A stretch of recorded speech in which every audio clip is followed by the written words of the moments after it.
All right, today we got some flexible tie downs, and these are super strong. All right, they use these actually to work out a lot of people, but today we're going to use it to actually tie things down because we got some moving to do. If you guys can see my mess, I have to organize some cords. I got to organize some stuff now.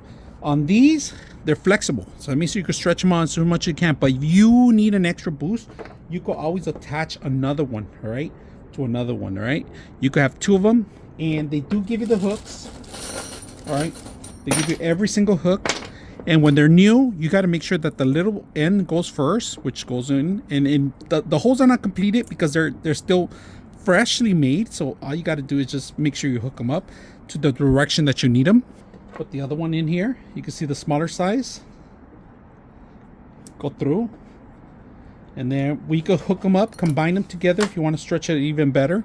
It's an option, but we're gonna tie something down that it's a turf grass that I use for golfing. I used tie downs before, but they didn't last very well, and we're gonna add these in there.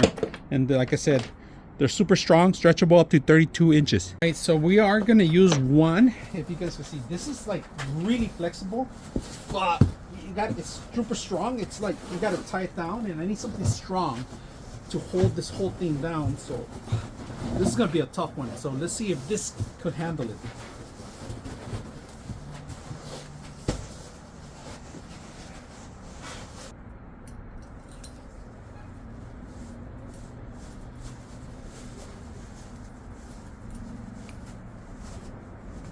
I'm gonna add two more because to make them nice and strong. These things, they're super tight. Look at this. Ugh, there. So this is what I want, something like this. So make sure that it's not gonna fall. It's really hard. This thing's hard to, it's flexible. It's not gonna go anywhere. One thing I recommend you, so I won't lose them. I'm gonna put them all in one area so I know exactly where they're at. So this is not gonna go anywhere. Super strong. I put them all out there. I put two on each side, and it's perfect. I could organize this thing now, but I won't forget where they're at if I ever need one. This thing only needs one or two, but if I ever need extra ones, I know where to get them. All right, so they could stretch a couple of inches, like 36 inches, like I said. Flexible, but you got to be really strong to get that flexibility. So hope you guys enjoy the video.